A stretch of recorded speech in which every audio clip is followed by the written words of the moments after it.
¿Se imaginan que en lo más alto de los Pirineos existiera una gran ciudad? ¿Y que encima esta gran urbe fuera la capital de todo un país?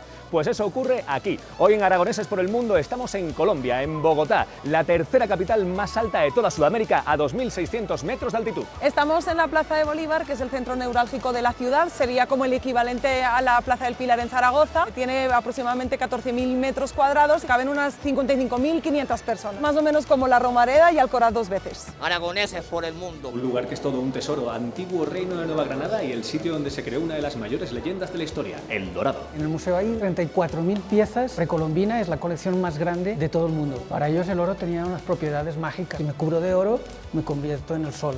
Tierra de cultura, creencias y tradiciones ancestrales. Vamos a visitar un chamán, que aquí se llaman taitas.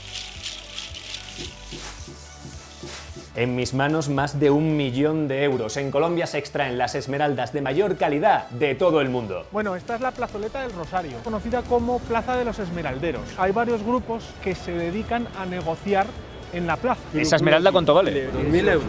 2.000 euros de esmeralda. Sí. Viajen con nosotros hasta Colombia para conocer la vida de 4 aragoneses por el mundo en Bogotá.